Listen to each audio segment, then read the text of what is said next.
Olá, bem-vindo ao Meditando. Eu sou a Juliana Tamietti e neste vídeo eu vou te contar tudo sobre o Titanic, curiosidades sobre o interior do navio, as diferenças entre as classes sociais dos passageiros e outras coisas. Antes de começar, eu quero te lembrar que se você tem dificuldade para dormir, uma das ferramentas que mais funcionam e é utilizada pelos especialistas do sono é a meditação diária. Então, eu te convido a se inscrever na Academia da Meditação Guiada, onde eu te ensino tudo sobre insônia, meditação e a gente vai meditar juntos todos os dias. Inscreva-se no link aqui embaixo ou clique para saber mais. Agora sente-se ou deite-se em uma posição confortável, relaxe o seu corpo e vamos começar. O RMS Titanic foi um navio de passageiros britânico operado pela White Star Line. Sua construção começou em março de 1909 e seu lançamento ao mar ocorreu em maio de 1911. O Titanic foi pensado para ser o navio mais luxuoso e mais seguro de sua época, gerando lendas que diziam que ele supostamente era inafundável. A embarcação partiu em sua viagem inaugural de Southampton com destino a Nova York em 10 de abril de 1912. No caminho, passou pela França e pela Irlanda. Colidiu com um iceberg na proa dianteira do lado direito às 11h40 da noite de 14 de abril, naufragando na madrugada do dia seguinte com mais de 1.500 pessoas a bordo, sendo um dos maiores desastres marítimos em tempos de paz de toda a história. Seu naufrágio destacou vários pontos fracos do projeto, deficiências nos procedimentos de evacuação de emergência e falhas nas regulamentações marítimas.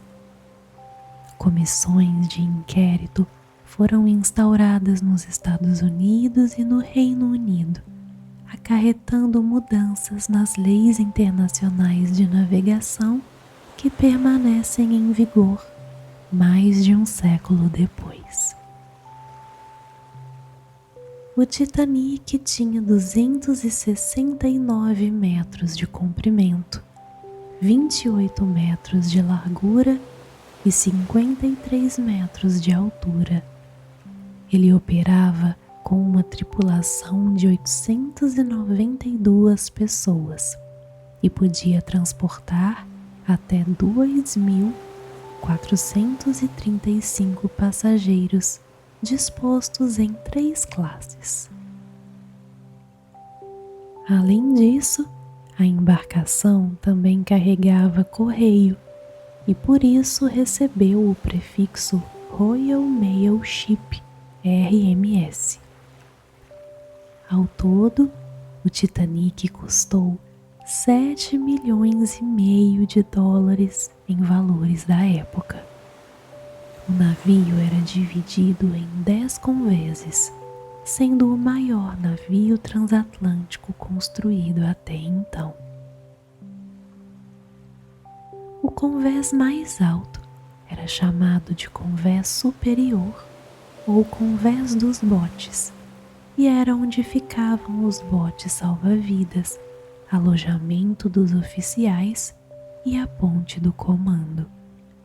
Abaixo estavam os convéses de A a G, todos destinados aos passageiros com exceção do último, que também abrigava compartimentos de carga. Mais abaixo ficavam mais compartimentos de carga, a casa das máquinas, caldeiras, alojamentos da tripulação e as reservas de suprimentos.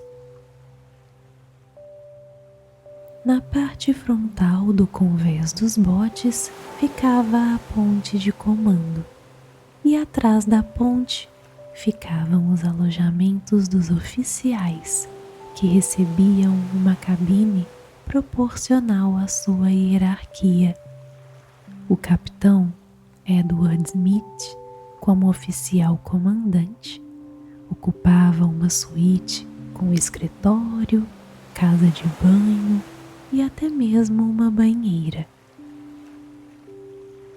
Atrás da primeira chaminé ficava a sala das comunicações sem fio.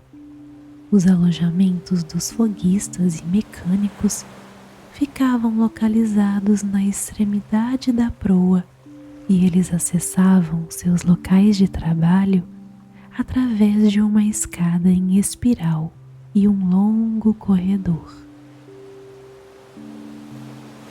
O Titanic fornecia aos seus passageiros as instalações mais luxuosas e confortáveis do que qualquer outro navio contemporâneo. A primeira classe ia do convés dos botes até o convés E e incluía um ginásio com os equipamentos mais modernos da época, quadra de squash, sala de fumar decorada com uma lareira e pinturas de Norman Wilkinson, restaurante à la carte, 2 cafés decorados com palmeiras, piscina coberta, banhos turcos, sala de leitura com mobílias de mogno e vitrais e convés de passeio coberto. Suas cabines eram igualmente luxuosas, com algumas tendo até casas de banho particulares, uma coisa rara na época, e com 2 delas inclusive possuindo seu próprio convés de passeio privado.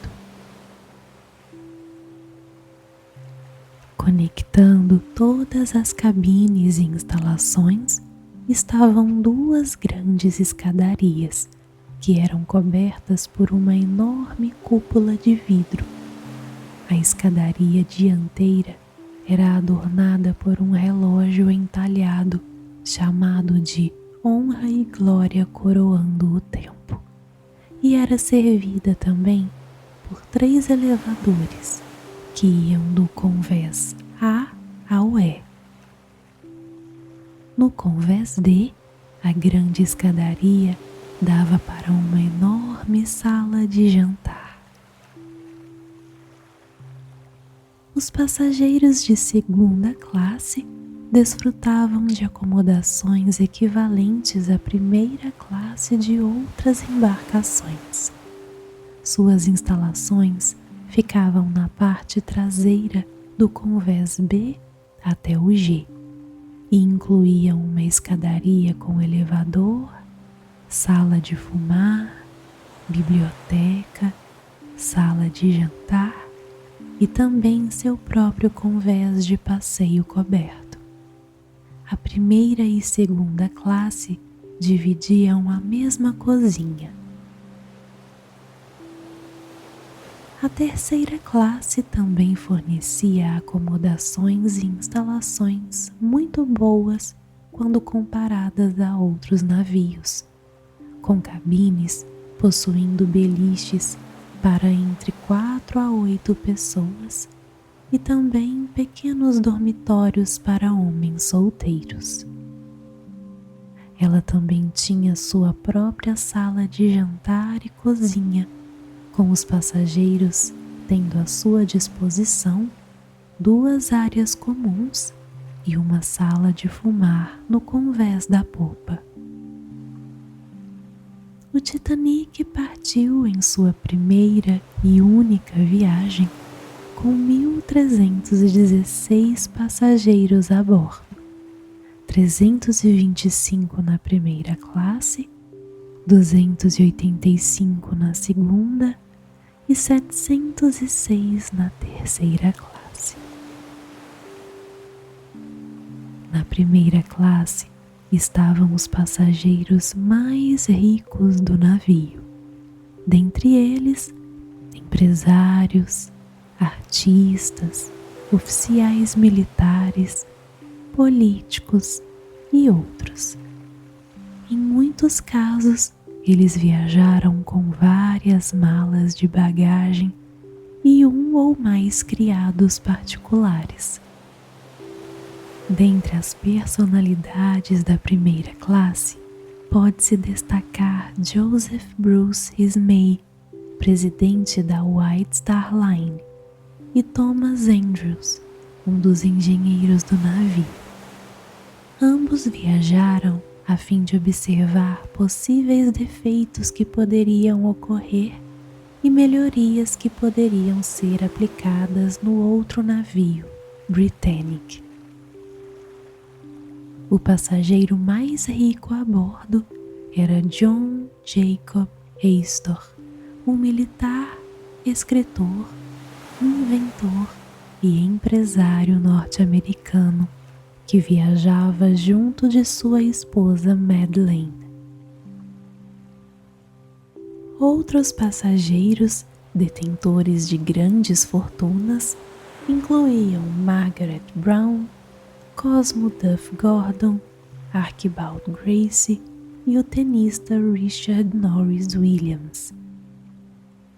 Archibald Butt, um dos assessores do presidente William Howard Taft, também fez a travessia a bordo do Titanic para retornar aos Estados Unidos, a fim de se preparar para as eleições presidenciais.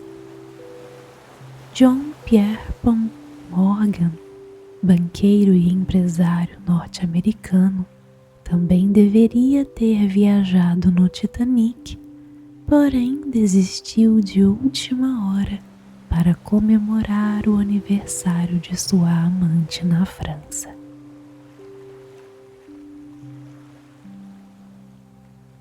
A segunda classe era mais diversificada e incluía empresários, professores, clérigos e imigrantes, por vezes ricos, que retornavam ao seu país natal. Dentre eles, é possível destacar Lawrence Beesley, um jornalista e escritor britânico que depois do naufrágio publicaria um dos primeiros relatos do desastre, The Loss of the SS Titanic. Também na segunda classe estava a família Navrátil, o pai Michael e os filhos bebês Michael Marcel e Edmund. Eles foram registrados ao embarcarem como família Hoffman e para os outros passageiros eram um pai viúvo com seus 2 filhos pequenos. Entretanto, Michael Navrátil, na verdade, havia perdido a custódia das crianças para sua ex-esposa, mas decidiu fugir com eles para os Estados Unidos. Michael morreu no naufrágio, porém seus filhos sobreviveram e ficaram conhecidos como os órfãos do Titanic.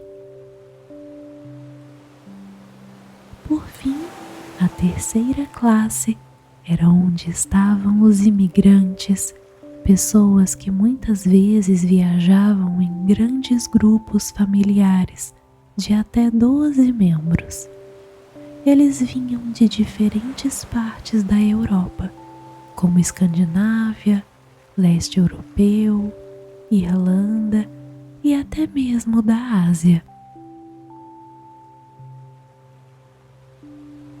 Antes do embarque, todos foram sujeitos a controles sanitários pois os regulamentos de imigração norte-americana eram bem rigorosos para evitar contaminação.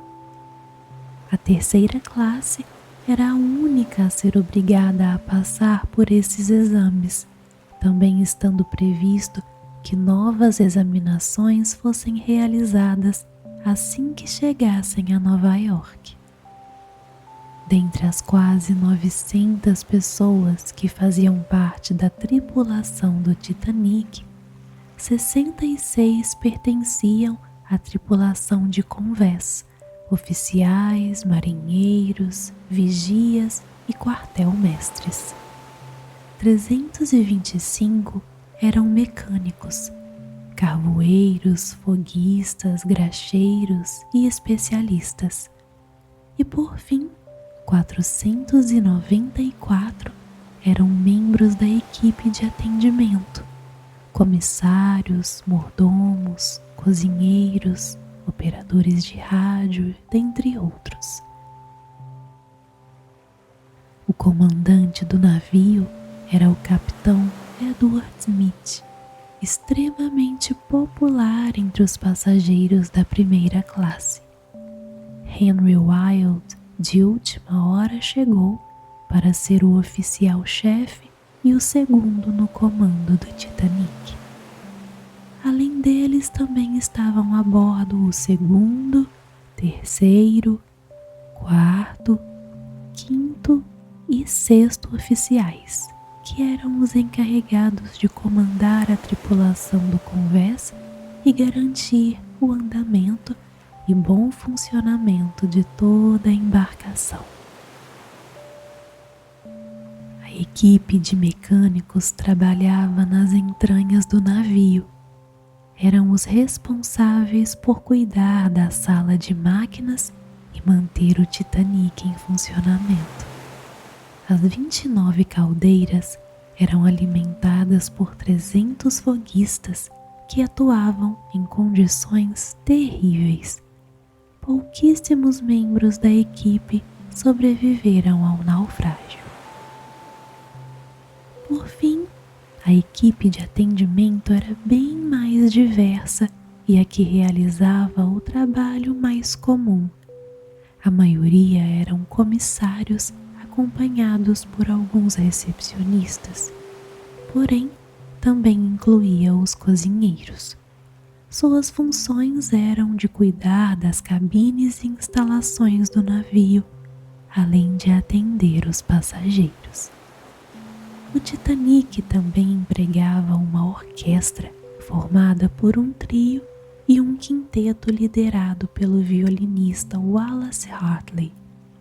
Eles tocavam na primeira e segunda classe, entrando na história como heróis por terem continuado a tocar durante todo o naufrágio sem tentarem se salvar. Os músicos não eram considerados parte da tripulação e foram contados como passageiros da segunda classe.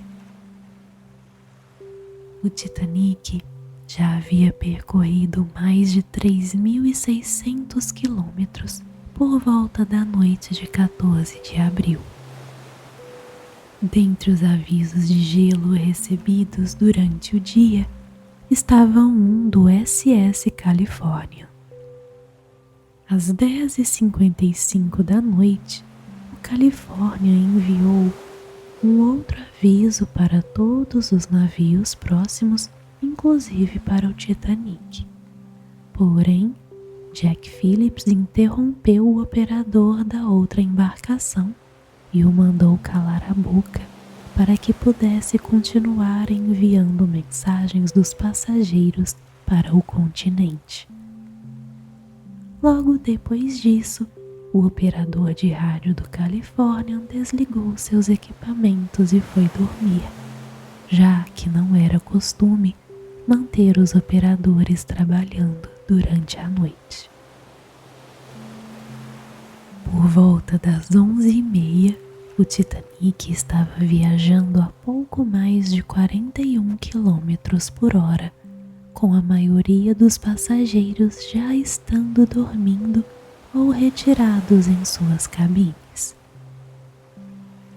Era uma noite escura, não havia nuvens nem lua no céu, e a água estava completamente calma. Atualmente sabe-se que uma água extremamente calma como aquela é um sinal da presença de icebergs por perto. Porém, isso não era de conhecimento dos marinheiros da época. 2 oficiais avistaram um iceberg diretamente na frente do navio, a aproximadamente 11h40 da noite.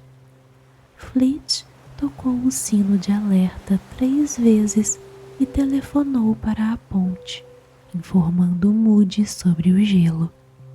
O 6º oficial repassou o aviso para Murdoch, que por sua vez ordenou uma parada total das máquinas e que Hitchens virasse a embarcação para bom bordo.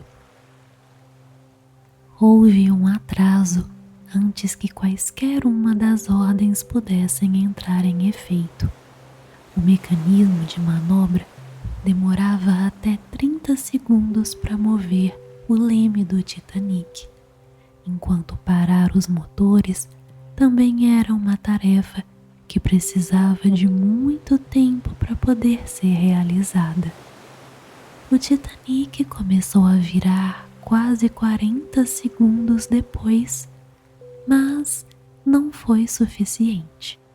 O iceberg colidiu com o lado estibordo do navio, arranhando seu casco embaixo da linha d'água e fazendo com que pedaços de gelo caíssem nos convéses dianteiros. Murdoch ordenou uma virada para estibordo a fim de mudar o curso da popa e dessa forma evitar que o gelo danificasse toda a extensão do navio, também ativando o fechamento imediato das comportas estanques para tentar conter a água.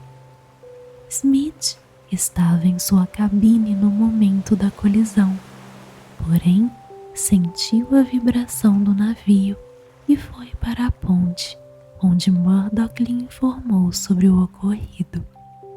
O capitão ordenou que todas as máquinas fossem desligadas e mandou chamar Thomas Andrews a fim de investigar as avarias.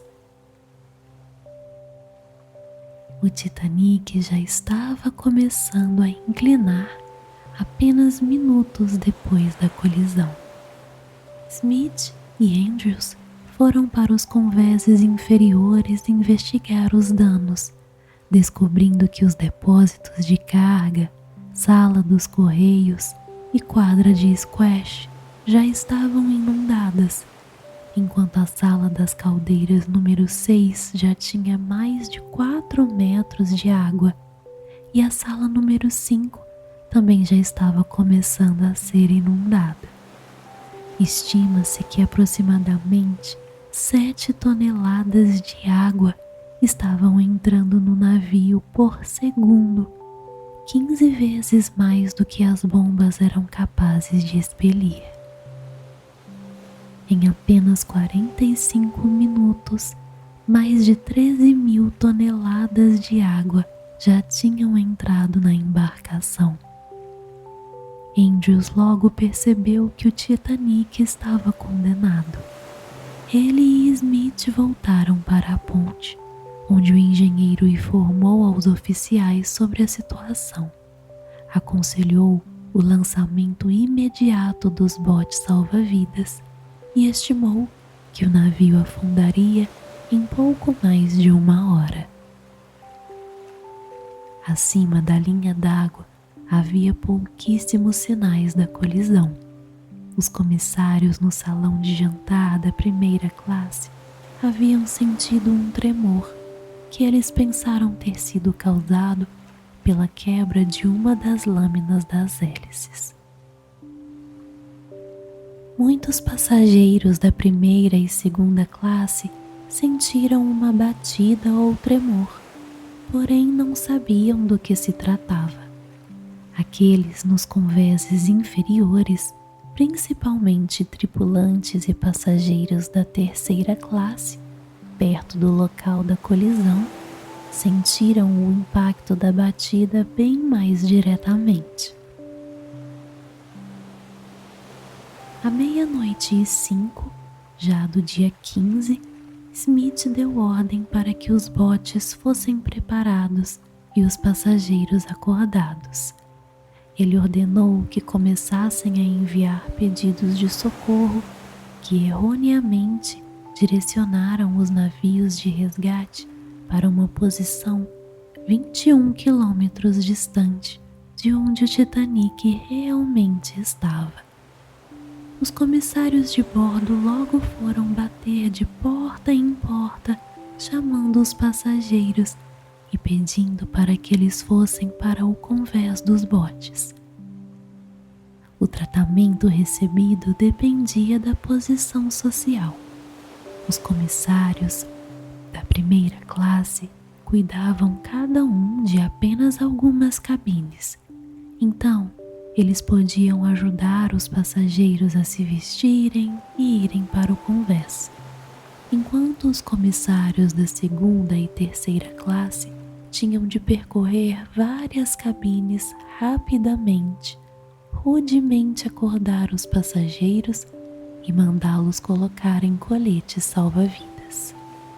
Apesar das ordens, muitos passageiros e tripulantes estavam relutantes em atender os pedidos, por não acreditarem que o Titanic estava em perigo ou por não quererem sair no frio da noite. Não foi dito que o navio estava afundando, porém, algumas pessoas perceberam que ele estava inclinando. No convés, a tripulação iniciou o preparo dos botes. Porém, era difícil ouvir qualquer coisa devido ao barulho do vapor das caldeiras, que estava sendo evacuado pelas chaminés. O som era tão alto que tiveram que usar sinais de mão para se comunicarem. Além disso, eles estavam mal preparados para uma emergência, já que o treinamento com botes havia sido mínimo. Nenhum exercício de emergência havia sido realizado no Titanic desde sua partida. Tudo isso foi piorado pela aparente indecisão, insegurança e paralisia de Smith, que falhou em dar certas ordens, não organizou a tripulação e negligenciou informações cruciais sobre a real situação do navio. O preenchimento dos botes salva-vidas começou por volta da 00:20. O segundo oficial se dirigiu ao capitão e sugeriu que a evacuação fosse iniciada com as mulheres e crianças. Smith, ainda em estado de paralisia, concordou com a cabeça e disse: "Coloque as mulheres e crianças e abaixe-os." Entretanto, os dois homens interpretaram as ordens de maneira diferente. O primeiro oficial entendeu que eram mulheres e crianças primeiro, enquanto o segundo oficial presumiu que eram mulheres e crianças apenas. Dessa forma, um deles lançava seus botes caso não houvesse nenhuma mulher por perto para embarcar, enquanto o outro, por sua vez, permitia a entrada de homens depois de embarcadas todas as mulheres e crianças. Nenhum dos dois sabia a capacidade exata dos barcos e temeram superlotá-los. Assim, vários botes foram abaixados com menos da metade de sua capacidade total. Pouquíssimos passageiros estavam inicialmente dispostos a embarcar nos botes e os oficiais tiveram grande dificuldade em persuadi-los. Eles eram, em sua enorme maioria, membros da primeira classe. Smee sabia da necessidade de urgência na evacuação e correu pelo lado estibordo do convés superior, pedindo para as pessoas embarcarem. Algumas mulheres, casais e homens solteiros foram persuadidos a embarcar no bote número 7, que foi o primeiro a ser lançado no mar, por volta da 00:45, com apenas 28 pessoas.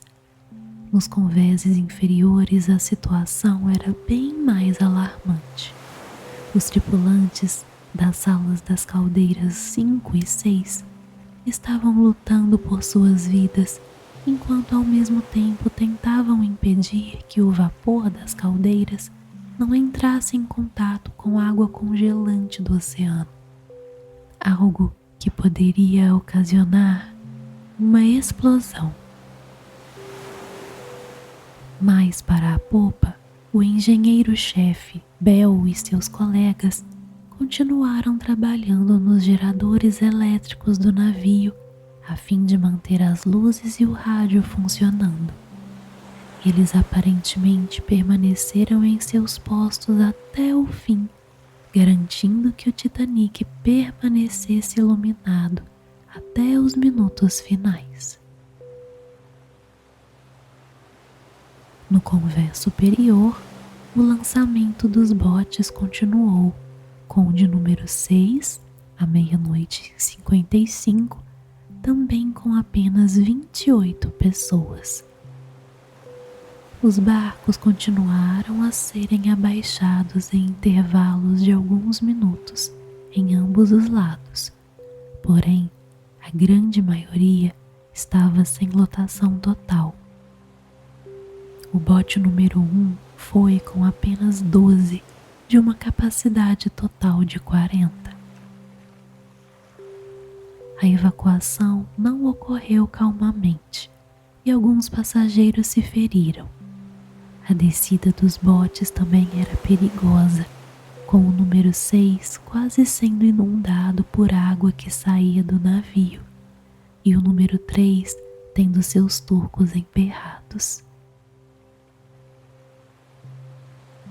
A seriedade da situação ficou aparente para os passageiros por volta das 1:20, quando muitos começaram a se despedir e maridos a levar suas esposas para os botes. Fogos de artifício sinalizadores eram disparados periodicamente para tentar atrair a atenção de algum navio por perto, enquanto os operadores de rádio continuavam a mandar pedidos de socorro. Até então, a grande maioria dos passageiros que tinham conseguido embarcar nos botes eram da primeira e segunda classes. Muito poucas pessoas da terceira classe tinham conseguido chegar ao convés superior, com a maioria se perdendo nos labirintos de corredores ou ficando presos atrás de grades que segregavam as acomodações da terceira classe daquelas da primeira e segunda. Aparentemente, em pelo menos alguns lugares, a tripulação do Titanic ativamente impediu que os passageiros da terceira classe escapassem, com barreiras trancadas e vigiadas por tripulantes, a fim de impedir que as pessoas corressem para os botes. A aproximadamente 1:30, a inclinação do navio aumentando e os botes restantes foram preenchidos rapidamente e com uma lotação mais próxima da capacidade total. O número 11 foi lançado com 5 pessoas a mais, quase sendo inundado por uma das saídas de exaustão das bombas. O número 13 por muito pouco não teve o mesmo problema, porém enfrentou dificuldades em soltar suas cordas. Ele acabou indo para abaixo do 15, que estava sendo abaixado. No entanto, os ocupantes do barco conseguiram cortar as cordas a tempo.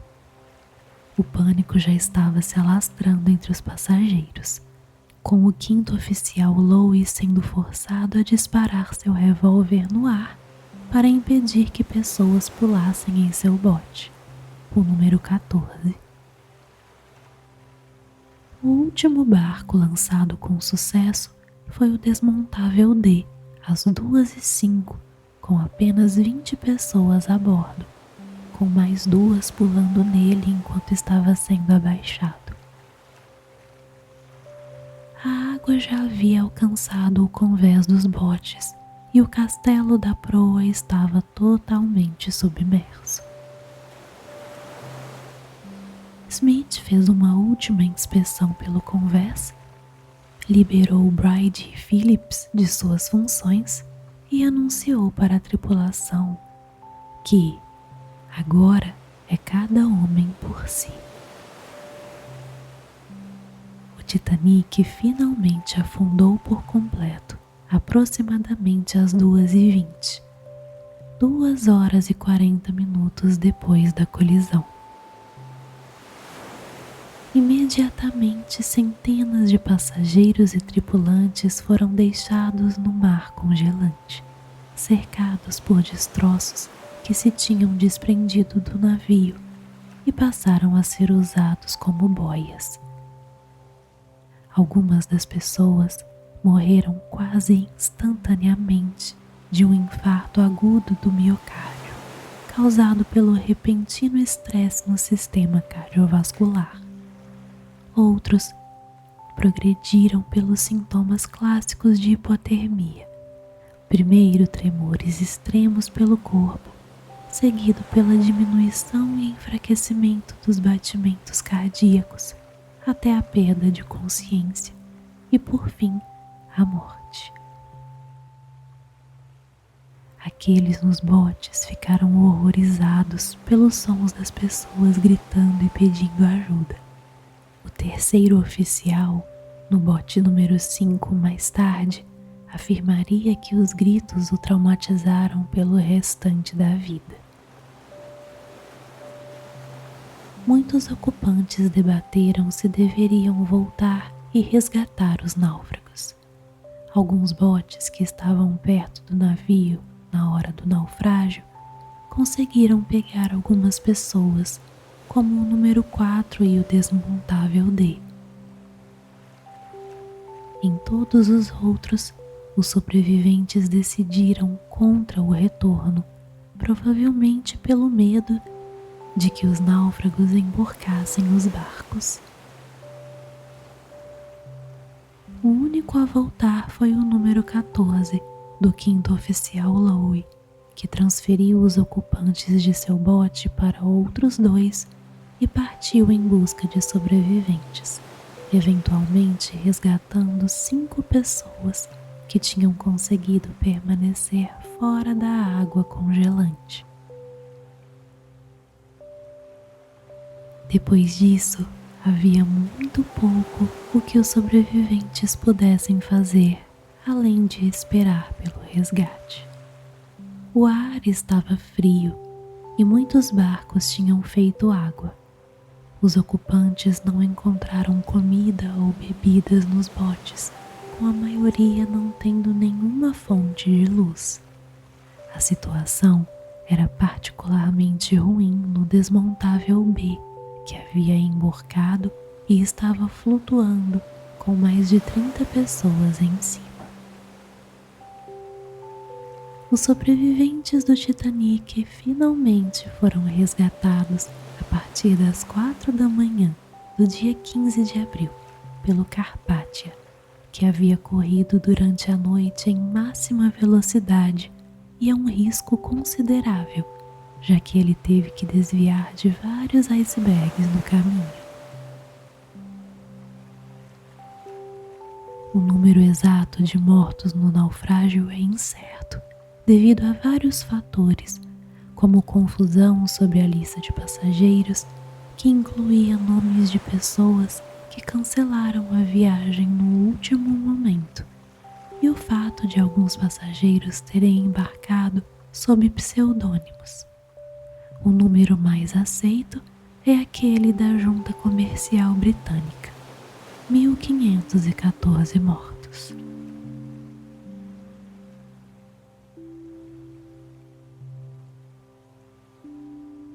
Este é o fim do vídeo de hoje. Compartilhe com quem você acha que vai gostar dessa história. Muito obrigada pelo tempo que você passou aqui comigo. Namastê.